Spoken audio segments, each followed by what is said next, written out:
चलिए अपने आत्मा के ज्ञान और ध्यान की ओर।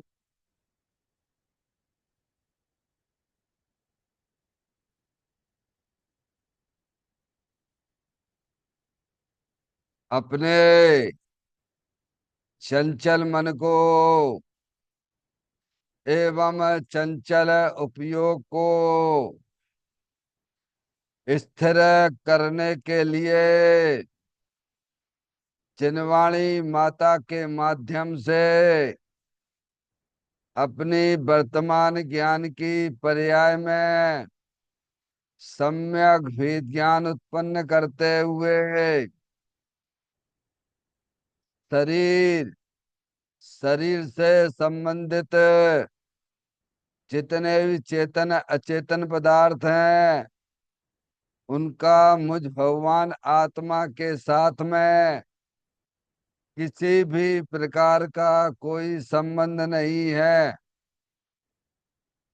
इस प्रकार समस्त पर पदार्थों में अपने संबंध की वृत्ति को छोड़ते हुए अंदर में जो अखंड ज्ञान ज्योति स्वरूप भगवान आत्मा है उसमें ही वर्तमान पर्याय का संबंध जोड़ते हुए कि मेरा यह भगवान आत्मा सदा काल शरीर आदि पर पदार्थों से भिन्न एकमात्र अखंड ज्ञान ज्योति स्वरूप है।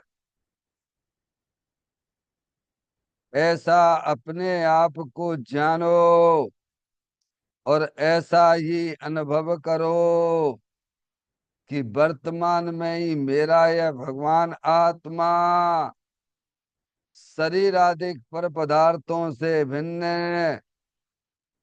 एकमात्र अखंड ज्ञान ज्योति स्वरूप ही है।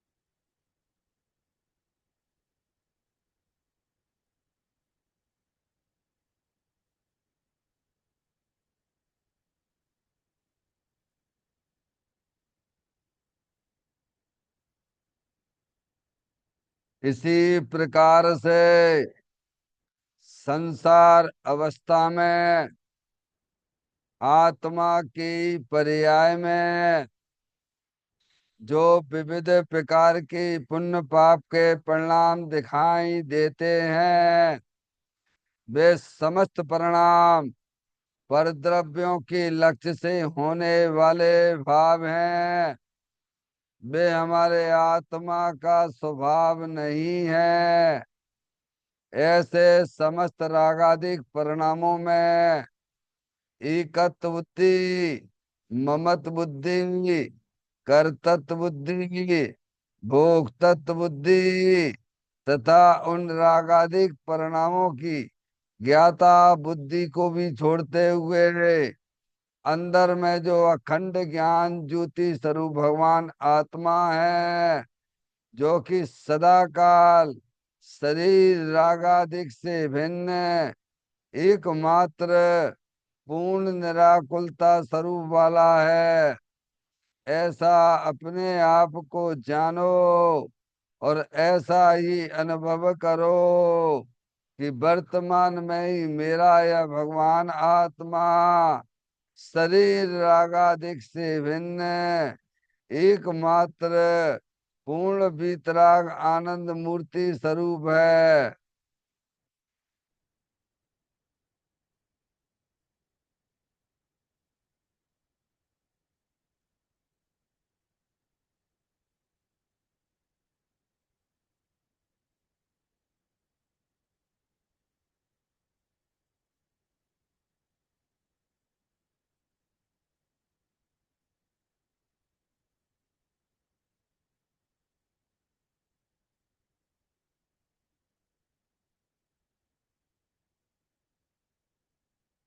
इसी प्रकार से संसार अवस्था में आत्मा के पर्याय में जो पर के लक्ष्य से होने वाला ज्ञान है, वह परलक्षी ज्ञान भी हमारे आत्मा का स्वभाव नहीं है।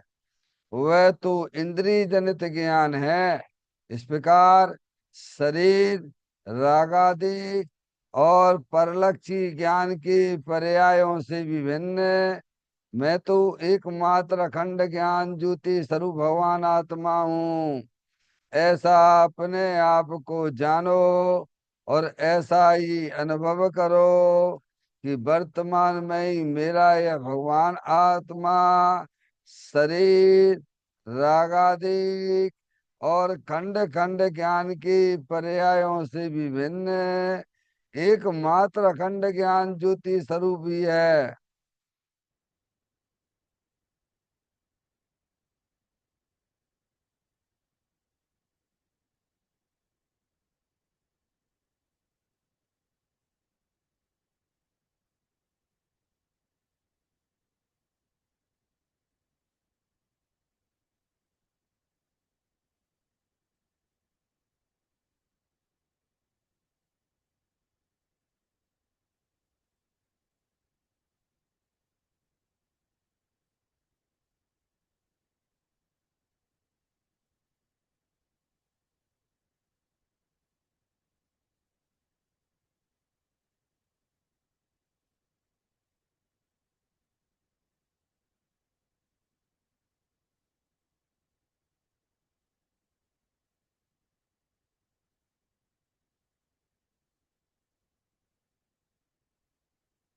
द्रव कर्म, भाव कर्म, नो कर्म रहित शुद्धात्म स्वरूपो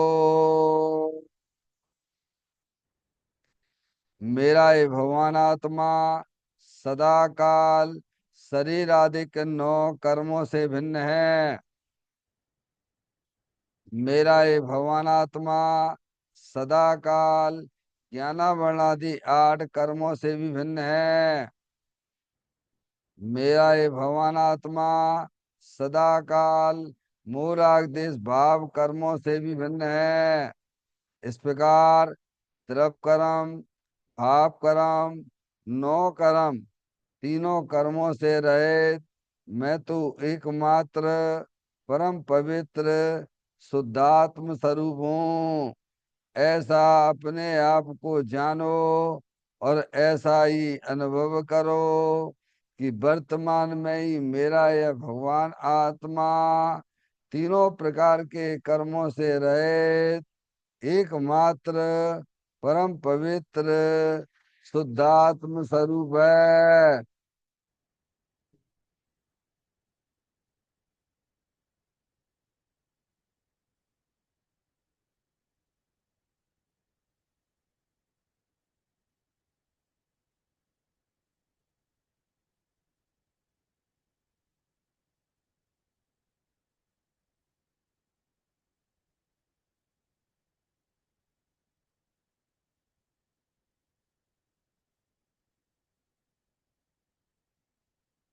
ओम नमः सिद्धेभ्यः। ओम नमः सिद्धेभ्यः। ओम नमः सिद्धेभ्यः। चिंतामणि सम स्वयं का चैतन्य तत्व महान है। निज का करूं मैं चिंतवन, निज का करूं श्रद्धान में। शुद्धात्मा ही देव है जो गुण अनंत निधान है। मैं स्वानुभव में देख लूं आत्मा स्वयं भगवान है। मैं स्वानुभव में देख लूं आत्मा स्वयं भगवान है। निम्मल झाण परिठिया कम कलंक डेवी अपालद्दउ जैन परूं ते परम पुड़वेवी सब कर्म मल्लिका नाश करवरु प्राप्त कर निजो आत्मा जो लीन निर्मल ध्यान में नमो कर निकल परमात्मा सब नाश कर घन गाति अरे अंत पद को पालिया कर नमन उन जिन देव को यह काव्य पथ अपना लिया।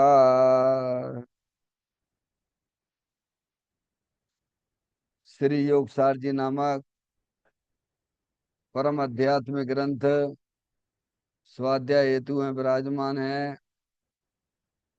आज से 1400 वर्ष पहले इस महान पवित्र ग्रंथ की रचना दिगंबर संत योगेंद्र महाराज जी हुए हैं। उन्होंने इस महान पवित्र ग्रंथ की रचना की और उन्होंने इस ग्रंथ का नाम योग सार जी रखा। योग सार जी का सीधा सा अर्थ है मुक्ति के मार्ग में योगी का मतलब जोड़ होता है। किसका किसके साथ में जोड़ करना? तो अर्यंत परमात्मा कहते हैं कि अपनी वर्तमान सुत ज्ञान की पर्याय का अंदर में जो अपना त्रिकालिक ध्रुव भगवान आत्मा जो कि सदा काल त्रिप कर्म आप कर्म नौ कर्म से रहित एकमात्र अखंड ज्ञान ज्योति स्वरूप है। ऐसे ज्ञायक प्रभु परमात्मा में अपनी वर्तमान सुत ज्ञान की पर्याय का संबंध जोड़ने का नाम योग है, जिसे शास्त्रीय भाषा में सम्यक दर्शन सम्यक ज्ञान भी कहते हैं। और उस चेतन भगवान आत्मा में ही अपनी वर्तमान पर्याय को मग्न कराना, लीन करना, स्थिर करना, उसे सार कहते हैं, यानी सम्यक चारित्र कहते हैं। तो योग सार क्या हो गया? सम्यक दर्शन, सम्यक ज्ञान, सम्यक चारित्र वाली निर्मल पर्याय, पवित्र पर्याय जो अपने आत्मा के आश्रय से प्रकट होती है, इसे यहाँ योग सार कहते हैं। और इसे ही अरिहंत परमात्मा धर्म कहते हैं। देखिएगा योग सार ग्रंथ के माध्यम से हम और आप यहाँ पर 62वें नंबर की गाथा का स्वाध्याय चल रहा है, जिसकी आज अंतिम चर्चा की ओर अपन चलेंगे। इस गाथा का मूल विषय यह है कि जो जीव अपने आप को आत्मा रूप अनुभव करते हैं उन्हें फल के रूप में परमात्म दशा प्रकट होती है। और वह परमात्म दशा अब वह आत्मा के साथ में अनंत काल तक उसके साथ में रहेगी। अब उसका कभी भी विनाश नहीं होगा। हो गया? ये गाथा का मूल विषय है। आत्मा का अनुभव का मतलब क्या है? कि अपने आप को आत्मा जानना, अपने आप को आत्मा मानना और अपनी आत्मा में लीन रहना, इसे कहते आत्म अनुभव। समझ गए आप? यानी अंतर्मुख होके अपने चैतन्य भगवान आत्मा का आनंद लूटना, उसे कहते हैं आत्म अनुभव। अपनी वर्तमान पर्याय सुत ज्ञान की पर्याय परद्रव प्रभाव और पर्याय से भी विमुख होती हुई अंदर जो अखंड ज्ञान ज्योति स्वरूप भगवान आत्मा है, उसमें लीन होना, उसमें स्थिर होना, समझ गए आप? उसे कहते आत्म अनुभव। देखिएगा गाथा का पाठ करते हैं और उसकी अंतिम चर्चा की ओर चलेंगे अपन। अपनत्व आत्म में रहे तो कौन सा फल ना मिले। बस होय केवल ज्ञान एक अखे आनंद परिणमे। क्या कहते, अपनत्व आत्म में रहे। समझ गए आप? अपनत्व आत्म में रहे। तो अपनत्व करने वाली कौन है? श्रुत ज्ञान की पर्याय। शुद्ध ज्ञान की पर्याय किसकी है? शरीर की है कि कर्म की है कि रागादिक परिणति की है कि अंदर जो चेतनेश्वर भगवान आत्मा है, जो अखंड ज्ञान ज्योति स्वरूप है, किसकी है? है? तो शुद्ध ज्ञान की पर्याय ना तो शरीर की है, ना अंदर कर्मों की जो रचना है उसकी भी नहीं है, और जो विभाव रूप परिणतियां हर समय संसार अवस्था में होती है उसकी भी नहीं है। किसकी है? जो अंदर अमूर्तिक प्रदेशों का पुंज अखंड ज्ञान ज्योति स्वरूप भगवान आत्मा है, उसकी है। जब वह शुद्ध ज्ञान की पर्याय अपने द्रव्य स्वभाव को पहचान लेती है, तब वह अपने द्रव्य में अपनापन करती है। समझ में आया भैया? अपना तो आत्म में करे, किस में करे? जब शुद्ध ज्ञान की पर्याय अपने आप को द्रव्य रूप से देखती है, उसको कहते अपनत्व आत्म में करे। जब शुद्ध ज्ञान की पर्याय का अपनापन अपने द्रव्य स्वभाव में आ जाता है, तब कहते कौन सा फल नहीं मिले। अरे सभी कुछ मिल गया। शुद्ध ज्ञान की पर्याय का जो अपने त्रिकालिक ध्रुव भगवान आत्मा, जो कि अनादि अनंत अतीन्द्रिय आनंद स्वरूप है, सुख शांति के भंडार स्वरूप है,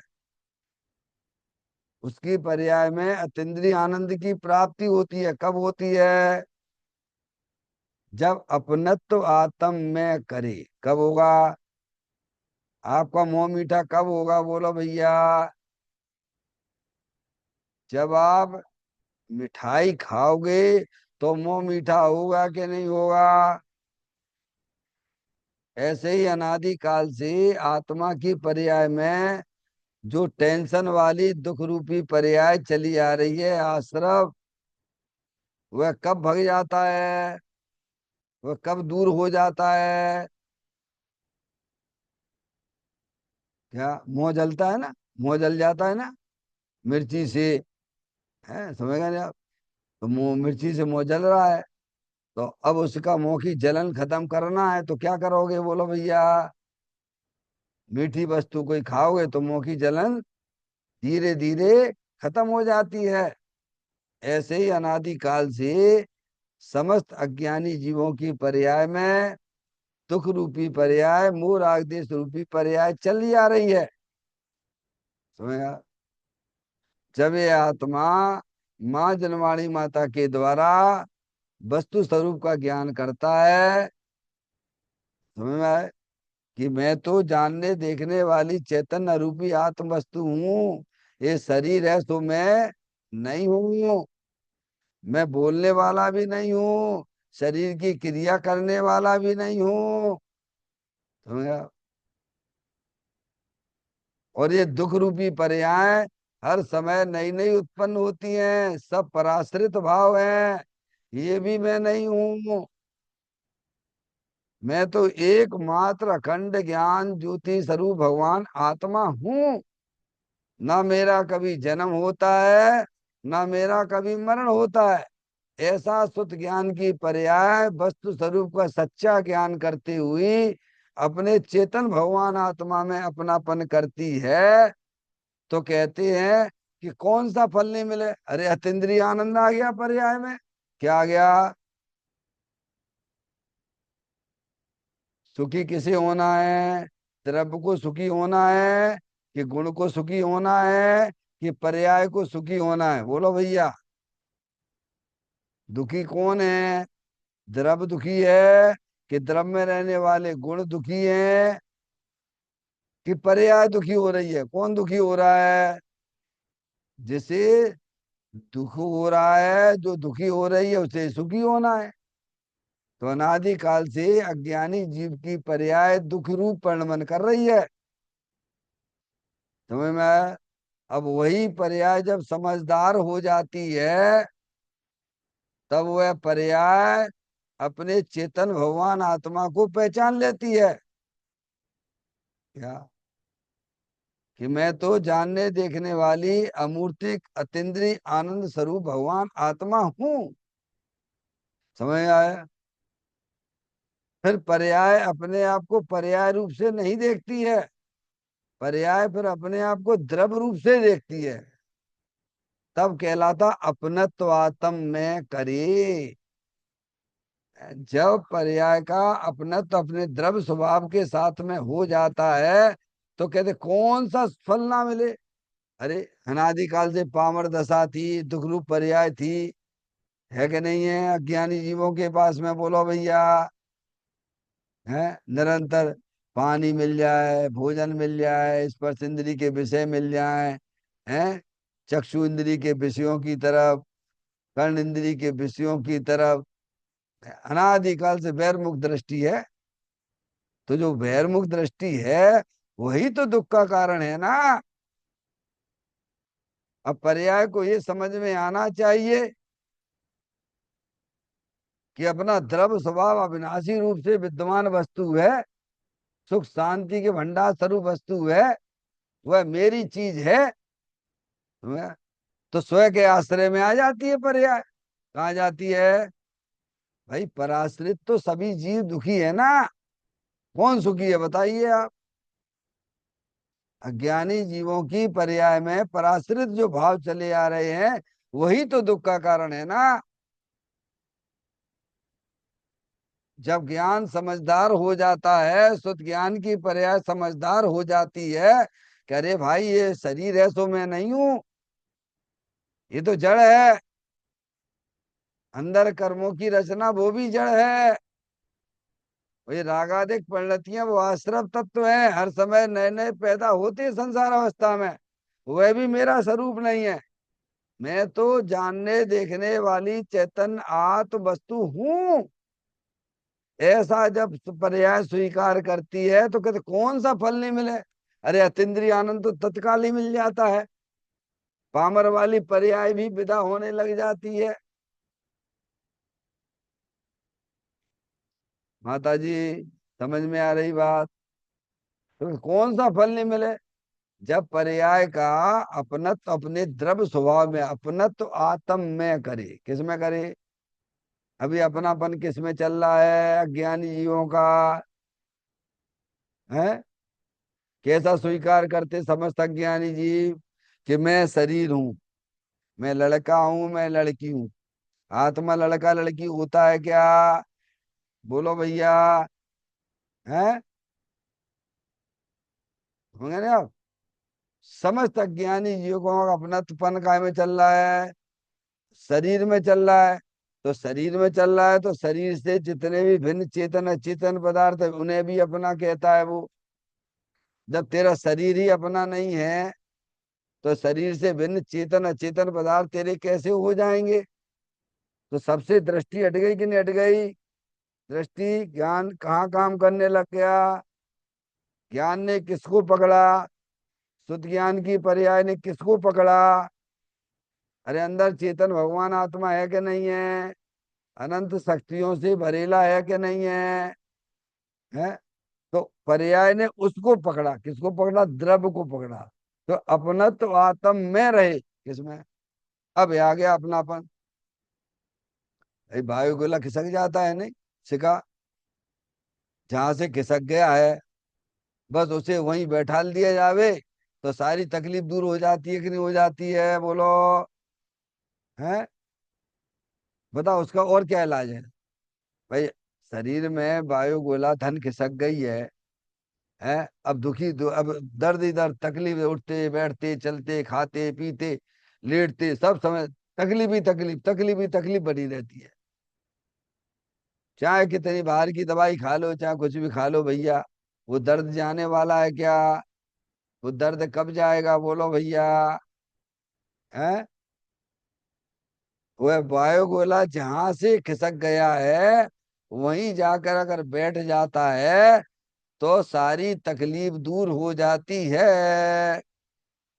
ऐसे ही अनादि काल से समस्त अज्ञानी जीवों की सुत ज्ञान की पर्याय का गोला खिसक गया है। कहाँ से खिसक गया है?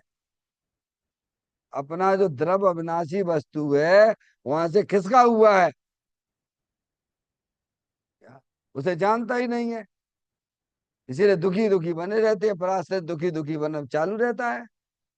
अब कोई समझदार समझा, ज्ञानी का समागम किया, जनवाणी माता को पढ़ा सुना समझा विचार किया, तुम्हें ज्ञानी बताया कि भैया तुम ऐसे ऐसे अपना जो है शुद्ध ज्ञान की पर्याय को, जो जहां से निकल रहा है शुद्ध ज्ञान, वो जो द्रव्य स्वभाव है, क्या है वो द्रव्य में से आ रहा है ज्ञान, किस में से आ रहा है? ऐसे बारंबार समझाते हैं। ये शरीर में से ज्ञान नहीं आता है, कर्मों में से ज्ञान नहीं आता है, राग में से ज्ञान नहीं आता है, अंदर ज्ञान का भंडार पड़ा हुआ है ना, उसमें से ज्ञान आता है। तो इस शुद्ध ज्ञान की पर्याय उसकी है, ये शरीर कर्म राग की नहीं है। ऐसे बारंबार समझाने पर उसको समझ में आ जाती है, और वह शुद्ध ज्ञान की पर्याय शरीर रागादिक को जो अपना जान रही थी मान रही थी, ऐसी अज्ञानता छोड़ देती है, और वह शुद्ध ज्ञान की पर्याय का अपना पद अपने द्रव्य में आ जाता। द्रव्य तो अतीन्द्रिय आनंद स्वरूप है, सुख शांति के भंडार स्वरूप है, तो उसके सारे दुख उसके मिट गए पर्याय के। आगे बात समझ में? ये कहते अपनत्वात्म में रहे, तत्काल ही आपको अतीन्द्रिय आनंद पर्याय में आने लगता है। कब आता है? बैर मुक्ता से नहीं, द्रव्य के सन्मुख जब सुत ज्ञान की पर्याय काम करती है तब, तब कहलाता है अपनत्वात्म में रहे। कौन सा फल नहीं मिले? अरे आत्मा पर्याय में परमात्मा हो जाता है अल्पकाल में भैया। और इससे बड़ी बात क्या होगी आपके लिए? देखो अपनत्व आत्म में आने से आत्मा पर्याय में परमात्मा तक हो जाता है, और वर्तमान में पर्याय में होने वाले दुख भी विलय को प्राप्त हो जाते हैं। और तुम्हें क्या चाहिए? अंधे को क्या चाहिए बोलो भैया? हैं? अंधे को क्या चाहिए? अंधे को क्या चाहिए? अरे आंखें चाहिए ना। अनादि काल का अज्ञानी महादुखी 4 गति 84 लाख योनियों पर भ्रमण करने वाले को क्या चाहिए? सुख चाहिए, सुख के लिए ही तो घूम रहा था ना। तो सुख स्वरूपी भगवान आत्मा आत्मा मिल गया तो कौन सा फल ना मिले? ये गाथा इतनी महत्वपूर्ण गाथा है ये। देखिएगा, इसका पाठ कर लिया अपन ने, अब इसकी अंतिम चर्चा की ओर आज जब चलेंगे, क्योंकि 20-21 दिन से अपन इस गाथा पर अपन विचार कर रहे हैं। देखें अंतिम चर्चा इसकी आज की।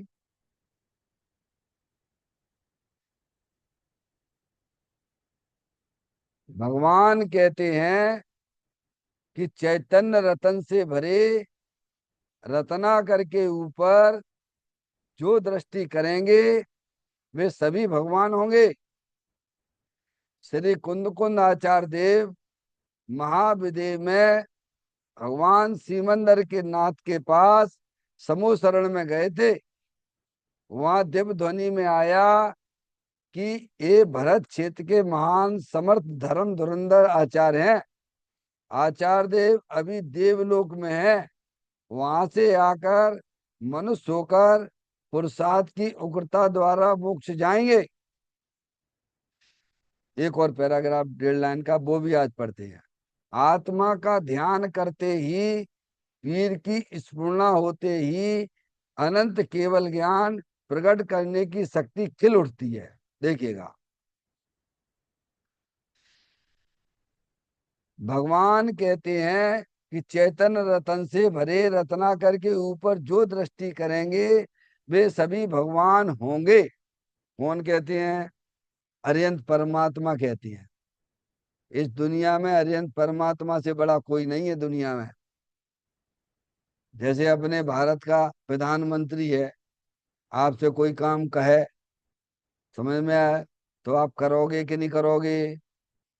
अरे मैं पूछ रहा हूँ।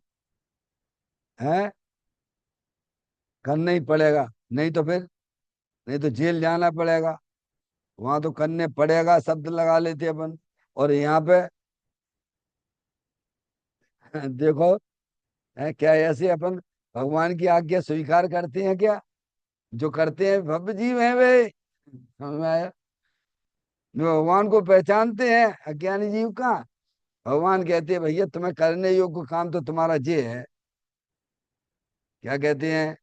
कि अपना चेतन भगवान आत्मा को पहचानिए, उसकी दृष्टि करिए, भगवान कहते हैं। अब बोलो, कितने लोग हैं इस बात को स्वीकार करने वाले हैं? ये बात केवल दिगंबर ग्रंथों में ही तो है ना। हम्म। और दिगंबर लोग कितने लोग स्वीकार करने वाले हैं बताइए आप? हैं? नहीं, अब सोचो, आप विचार करो। हैं? बस केवल एक भगवान की पूजा कर ली, माला जप ली, शास्त्र पढ़ लिए। भगवान कहते जे काम तो करो भगवान, अब वे न करेंगे। बाकी सब दुनियादारी के काम करवा लो अब इनसे, धर्म के नाम पर। समझ गए नहीं आप? ये काम करो। कहाँ करो? जहाँ तुम कर सकते हो वहां करो। तुम्हें लगता है मंदिर में तो मंदिर में करो, घर में तो घर में करो, ऑफिस में तो ऑफिस में करो, करो ये मत देना कि नहीं साहब वो ऑफिस में नहीं हो सकता है, घर में नहीं हो सकता, मंदिर में नहीं हो सकता, ऐसी बातें ना करना। है?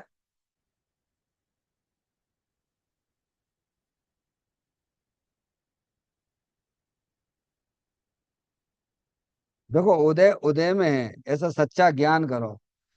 क्या कह रहे हैं सिखा? सिखा सुनो, ऐसा अंदर भेद ज्ञान ज्योति जलाओ।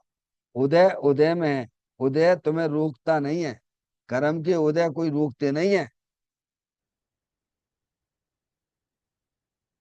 बात सही है, हावी रहता है, इसीलिए।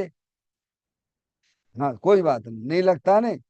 तो फिर क्या करो, देखो क्या अनादि काल से पता नहीं है एक तो पहले आत्मा का, तो पहले पता लगाओ। देखो, परिचय करो, निर्णय करो उस आत्मा का जिसकी अपन को दृष्टि करनी है। समझ में आया? फिर भी उदय भी जो आपके जो है ना, फिर धीमे धीमे पढ़ते चले जाएंगे। क्या होंगे? ताते जिनवर कथित तत्व अभ्यास करीजिए, संशय विभ्रम मोह त्याग आपो लख लीजिए, ऐसा दिया ना पंडित दौलत राम जी ने। क्या?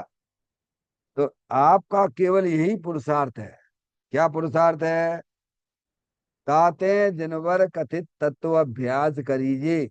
आप जनवाणी माता के द्वारा वस्तु स्वरूप को सच्चा निर्णय करो, ज्ञान करो, इसमें अपने उपयोग को लगाओ। तो सुनो। हाँ,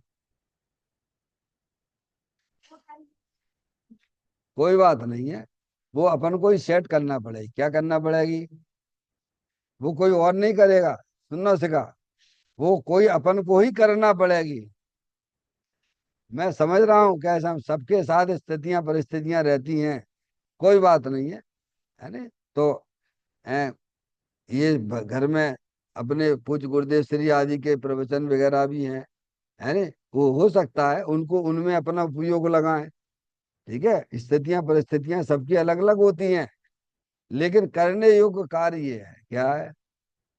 आप ये समझिए, ये उदय जितने भी हैं वे सब इसी से ढीले पड़ेंगे।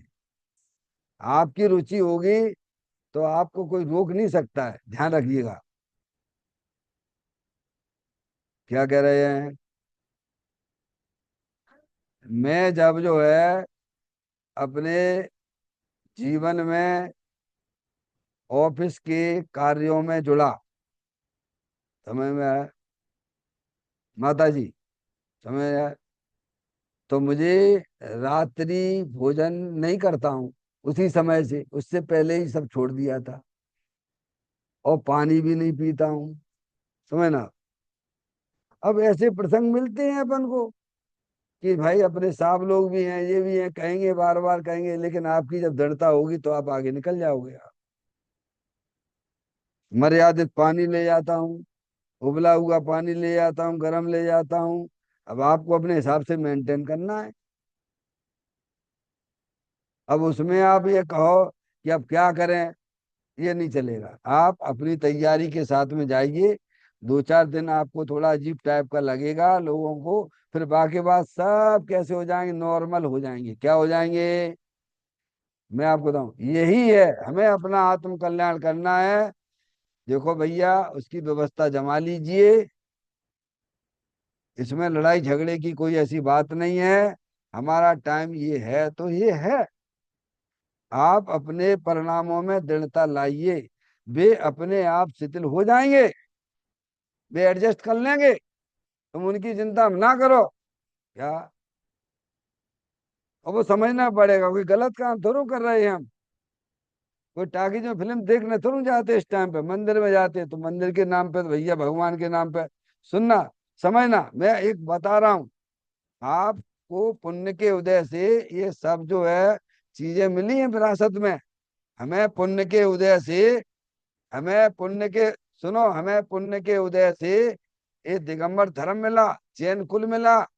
इसीलिए दुनिया वाले लोग क्या कहेंगे, कुछ 2-4 दिन कहेंगे, उसके बाद कहने लगे भाई साहब जैन इसी को कहते हैं, जैन इसको कहते हैं। ठीक है, आगे बढ़ना समझ में। आपकी दृढ़ता आपके साथ में काम आएगी, समझिए आप। 2-4-8 दिन समाज वाले कहेंगे, ऑफिस वाले कहेंगे, घर वाले कहेंगे, बाद में सब शिथिल हो जाने वाले। आपकी दृढ़ता, आपकी रुचि के आगे सब सरेंडर होना पड़ेगा, नहीं हो तो ना हो। हमारा तो ये काम है, हमें तो ये काम करना है। शिथिलता बिल्कुल बर्दाश्त नहीं है। पूज्य गुरुदेव श्री के सामने जब एक व्यक्ति ने ऐसा प्रश्न किया कि गुरुदेव श्री कि जो है, हमारा जो है रात्रि में ऑफिस खत्म होता है तो हम क्या करें, हमें तो भोजन करना पड़ता है। तो गुरुदेव श्री ने एक ही जवाब दिया, आप नौकरी छोड़ दीजिए। क्या जवाब दिया, जिस में हमारी संयम की आराधना नहीं हो सकती है, नौकरी छोड़ दीजिए। अब आपको कैसे क्या करना है ये अपन को करना, नौकरी छोड़ दें फिर क्या करेंगे, ये हम नहीं जानते। हम तो एक ही बात कहेंगे, जिसमें हमारा संयम होता हो वो चीजें हमें उनको इग्नोर करना चाहिए। अब कैसे मैनेज कर सकते हैं ये हमें सोचना पड़ेगा। अब टिफिन ले जा भैया, वहां जाके खा लीजिए, क्या दिक्कत है। घर से ले जाइए आप, 2 टाइम का ले जाइए, पानी ले जाइए, और नहीं तो नौकरी छोड़ दो। अरे वो मिली है तो आपके पुण्य के उदय से ही तो मिली है ना। आज ऐसे बहुत से लोग हैं, 500 रुपए में, समझ में आया, 500 रुपए में 3 मंजिल पे ईंटें चढ़ा दी, 500, तब 500 रुपए मिलते हैं। समझ में आया भैया, है। तो ये सब पुण्य के उदय से मिला है, आप हमें उसका सदुपयोग करना चाहिए। बात ये चल रही थी कि दिगंबर ग्रंथों, भगवान का आदेश क्या है, भगवान क्या कह रहे हैं, अरिहंत परमात्मा जिनकी अपन पूजा करते हैं, भक्ति करते हैं, शास्त्र पढ़ते, वे कह रहे हैं, क्या कह रहे हैं कि ये काम करो, और ये काम तो हम करते ही नहीं है। एक गाथा की वही लिख दी उन्होंने पीछे, 14वें नंबर की गाथा, 14वें नंबर की है ना, 15वें नंबर की। बोलो क्या है, निज आत्मा जाने नहीं और पुण्य ही करता रहा, तो सिद्ध सुख पाता नहीं, संसार में फिरता रहा। तो भगवान अरिहंत परमात्मा का क्या आदेश है कि चैतन्य रतन से भरे रत्नाकर, अपना चेतन भगवान आत्मा है ना, रत्नों से भरा हुआ है। जैसे समुद्र में बहुत सारे बेशकीमती चीजें हैं ना, तो किन्हें मिलती हैं, जो उसकी तलहटी तक जाएगा, तैरक रहेगा, वो उठा के लाएगा। ऐसे ही अंदर अपना चेतन भगवान आत्मा तो रत्न ज्ञान के भंडार है, दर्शन का भंडार है, आनंद का भंडार है। तो किन्हें मिलेंगे, जो अपने उपयोग को सूक्ष्म करते हुए चैतन्य की तलहटी पर ले जाते हैं, उन्हें मिलती हैं। किन्हें मिलती हैं, भगवान आत्मा तो चैतन्य रतन से भरा हुआ रत्नाकर है। रतन ही आनंद के, रतन ही रतन भरे ज्ञान के आनंद, समझ में आए। किसे मिलेगा? जो अपने उपयोग को गहराई से अंदर में उतारेगा। गहराई से अंदर में उतारने का मतलब क्या? कि अपनी दृष्टि, शरीर, शरीर से संबंधित जितने भी चेतन अचेतन पदार्थ हैं उनसे हटाता है। अंदर में रागादिक परिणतियां हैं, विभाव रूप परिणतियां हैं, उनसे भी हटाता है। एक समय की पर्याय से भी हटा देता है। और अंदर द्रव्य स्वभाव के सन्मुख होके काम करता, उसे चेतन रतन मिलते हैं। भगवान का तो ये आदेश है। क्या आदेश है? बोलो। स्वीकार है कि नहीं है? आप स्वीकार करोगे, विकल्प में स्वीकार का विकल्प में भी स्वीकार करोगे तो आपको पुण्य बन जाएगा। और नकार करोगे तो आपको पाप का बंध होगा। है? स्वीकार करोगे तो पुण्य का बंध, और स्वीकार करोगे तो पाप का बंध। और भगवान की जो आज्ञा है उसकी दृष्टि कर ली द्रव्य स्वभाव की तो धर्म हो जाएगा। बोलो भैया। तो पुण्य पाप धर्म कहाँ होता है? बोलो भैया सिखा। फिर आप बताओ। हम कहाँ देख रहे हैं पुण्य पाप धर्म? हम तो पर क्षेत्र में देखते, कहाँ देखते हैं? पर क्षेत्र में ना तो पुण्य होता है, ना पाप होता है, और ना धर्म होता है। पुण्य पाप और धर्म का संबंध आत्मा के परिणामों से है। इसलिए भगवान हरिहंस परमात्मा का कहना है कि अंदर जो चेतन भगवान आत्मा है वो रत्नों से भरा हुआ है। कैसे भरा हुआ है?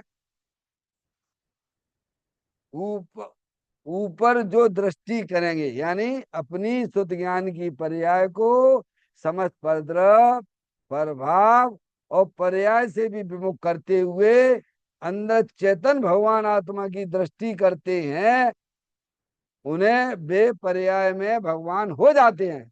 भगवान बनने की विधि ये है। क्या है? कि वे सभी भगवान होंगे। कौन होंगे? इसकी आगे 107 नंबर की गाथा है। जितने भी भगवान हुए हैं पर्याय में, जितने भी होंगे और जितने भी होंगे, वे सब अपने आत्मा के दर्शन से होंगे, अपनी आत्मा की दृष्टि से होंगे। 107 नंबर की गाथा है इसकी अंतिम में है। ये ये पर्याय में परमात्मा होने का विधान तो ये है। फिर कहते हैं श्री कुंद कुंद आचार्य देव महाविदेव में भगवान सीमंदर के पास समूह शरण में गए थे। ये तो प्रसिद्ध बात है। समझ में आया? आचार्य कुंद कुंद देव हुए हैं महाविदित क्षेत्र भगवान सीमंदर भगवान के पास समूह शरण में, साक्षात उन्होंने उनकी वाणी सुनी थी जो अपन को यहाँ लेके आए हैं, अपन को एक शास्त्र लिखे हैं। वहां दिव्य ध्वनि में आया कि ये भरत क्षेत्र के महान समर्थ धर्म धुरंधर आचार्य। क्या आया? बोलो। दिव्य ध्वनि में क्या बात आई है? आचार्य कुंद कुंद देव भरत क्षेत्र के महान समर्थ धर्म धुरंधर आचार्य हैं। अरे हर व्यक्ति अपने अपने में स्पेशलिस्ट होता है कि नहीं होता है? हैं? यहाँ अज्ञानी सब स्पेशलिस्ट होते हैं। कोई हार्ट में स्पेशलिस्ट है। समझ में आया? क्या? कोई अपनी कला में, वो जो है फल में, कोई सब्जी में, कोई भोजन बनाने में स्पेशलिस्ट है। तो अगर ज्ञानी जो है धर्म करने में धर्म धुरंधर है, ऐसे हमारे आचार्य कुंद कुंद देव थे। हर समय अतीन्द्रिय आनंद में मस्त रहते थे। क्या? धर्म धुरंधर है, समय वो स्पेशलिस्ट है। हर समय अपनी आत्मा का आनंद लूटते रहते हैं। दुनिया की बात है जो भी हो, लेकिन वे अपने आत्मा से कभी विचलित होते नहीं थे। ऐसे धर्म धुरंधर थे वे। निरंतर रत्नात्तर रूप पर्याय प्रकट करते रहते थे। तीन चौकड़ी कसाई के अभाव पूर्वक ये बात आई थी वहां पर। भगवान सीमंदर के पास समूह शरण में गए थे। वहां दिव्य ध्वनि में आया कि ये भरत क्षेत्र के महान समर्थ, क्या समर्थ धर्म धुरंधर आचार्य हैं। आचार्य देव अभी देवलोक में, कहाँ पर है आचार्य कुंद कुंद देव? हैं? उनकी आयु पूरी हो गई थी ना यहाँ पर। फिर उसके बाद वो देवलोक में, देवगति में है। वहां से आकर मनुष्य होकर पुरुषार्थ की उग्रता द्वारा मोक्ष जाएंगे। इसी का नाम पुरुषार्थ है। अपने आत्मा का आनंद लूटने का नाम पुरुषार्थ है। क्या है?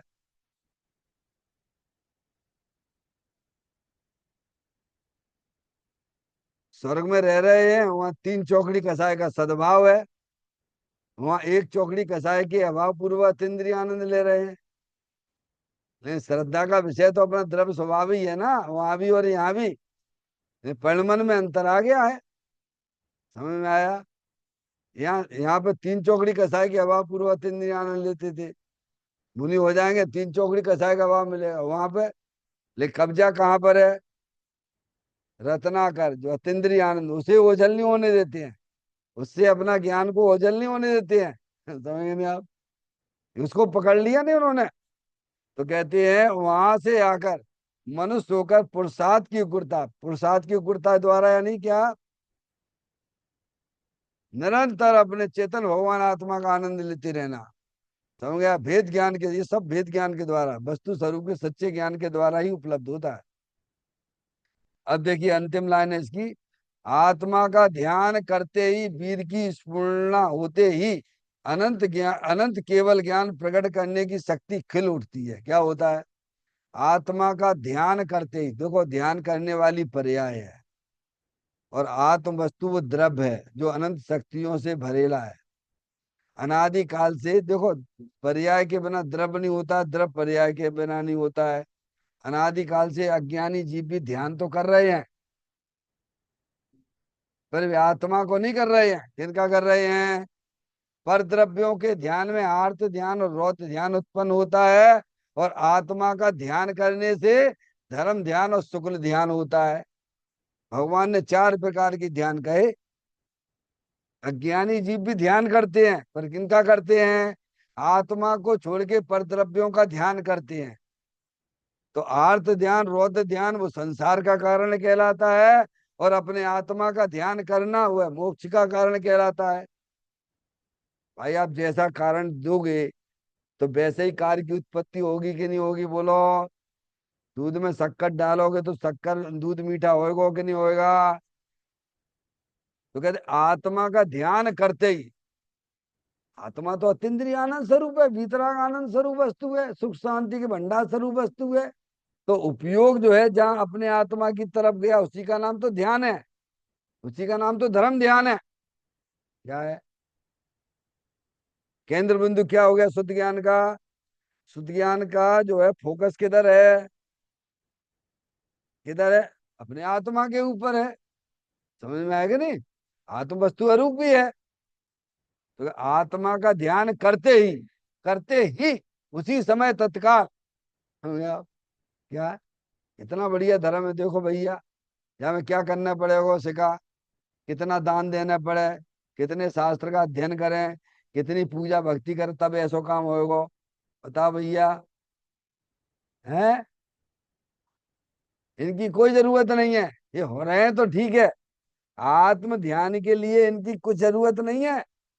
जितना अज्ञानी जीव शुभ भाव का पक्ष लेके बात करता है ना, वो कहते इनकी कोई जरूरत नहीं, हो तो ठीक ना हो तो ठीक। जैसे लड़की की है भैया शादी के लिए, बोलो क्या क्या जरूरी है सामग्री, माता जी, है? और ये आपके जो है, क्या बोलते हैं, दहेज वगैरह, रुपया पैसा, गाड़ी, ये जरूरी नहीं है? मम्मी पापा जरूरी है क्या? है? अरे लड़की के लिए तो लड़का जरूरी है, भगवान शादी के लिए कोई जरूरी नहीं है कि उसके मम्मी पापा हो, दहेज हो। समझ? ऐसे ही आत्मा के ध्यान के लिए, समझ में आया भैया, शुभ भाव हो तो ठीक, ना हो तो ठीक। क्या? शास्त्र का स्वाध्याय हो तो ठीक, ना हो तो ठीक। बंदा समझ में आई? व्रत महाव्रत हो तो ठीक, ना हो तो ठीक। उसके लिए कंडीशन है, उसके लिए तो एक आत्मा चाहिए। क्या चाहिए? पर्याय को तो अपना एक द्रव्य चाहिए। समझ में आया भैया? तो आत्मा का ध्यान करते ही जब पर्याय अंदर चेतन भगवान आत्मा के सन्मुख होकर काम करती है, तब क्या होता है? वीर की स्फुरणा होते ही क्या हो जाता है? वीर, अंदर में वीर उछलता है। क्या है? ताकत आ जाती है पर्याय में। कैसी स्फुरणा होती है? वीर की स्फुरणा होते ही अनंत केवल ज्ञान प्रकट करने की शक्ति खिल उठती। क्या? अब मैं पर्याय में भगवान हो जाऊंगा, ऐसा उसका पर्याय में वीर उछलता है। दुनिया कुछ भी कहती रहे, नहीं मैं तो अब पर्याय में भगवान हो जाऊंगा, ऐसा उसकी पर्याय बोलती है ज्ञानी की। ऐसा वीर उछलता है। शिखा समझ में आई? तो वीर की स्फुरना होते ही अनंत केवल ज्ञान प्रकट करने की शक्ति, अपना भगवान आत्मा अनंत शक्ति के भंडार वाला है ना। भगवान अरियंत परमात्मा है अथवा सिद्ध परमात्मा है, उनको अनंत ज्ञान प्रकट है कि नहीं है? तो वो अनंत ज्ञान काय में से आया है? शक्ति में से आया कि नहीं आया? बोलो भैया। शक्ति नहीं होती तो क्या पर्याय में केवल ज्ञान आता अरियंत परमात्मा सिद्ध परमात्मा की? है? तो कहाँ है वो शक्ति? कहाँ है? द्रव्य में भरी पड़ी हुई है। पर्याय की सन्मुखता हुई तो वीर ऐसा अंदर में उछला कि संबंध जोड़ लिया ना शुद्ध ज्ञान की पर्याय ने। तो पर्याय में ऐसा, अब तो मैं पर्याय में भगवान हो ही जाऊंगा, जैसे नहीं पुस्तक पढ़ पढ़ के नहीं, उसका वीर ऐसा उछलता है। समझ आप? तो कहते हैं वीर की स्फुरना होते ही अनंत केवल ज्ञान प्रकट करने की शक्ति अंदर पर्याय खिल उठती है, यानी पर्याय में उसकी रचना चालू हो जाती, खिल जाती है। कण कण उसकी पर्याय पर्याय खिल उठती है। हमें इस प्रकार का यह सुंदर गाथा का अपन ने यहाँ 20-21 दिन तक इसका अपन ने स्वाध्याय किया। बहुत सुंदर गाथा थी। इसे आप चिंतन करना, विचार करना। कल अपन अगली गाथा 63 के ऊपर जाएंगे, जिसका विषय है पर भाव का त्याग संसार त्याग का कारण है। संसार त्याग का कारण कहाँ है? कहाँ त्याग करना है आपको? अंदर ही राग आदि परिणति, उनके त्याग के नाम का ही संसार का त्याग है। बहुत सुंदर गाथा आने वाली है, उसका कल अपन रसास्वादन करेंगे। चैतन्य काय सुमरण प्रति क्षण करो रे, कवि के अनंत दुख को पल में हरो रे, अक्षय अनंत निज सोख निदान पाओ, गाओ रे नित इसी के गीत गाओ, गाओ अरे नित इसी के गीत गाओ। 9 बार नमोकार मंत्र का स्मरण।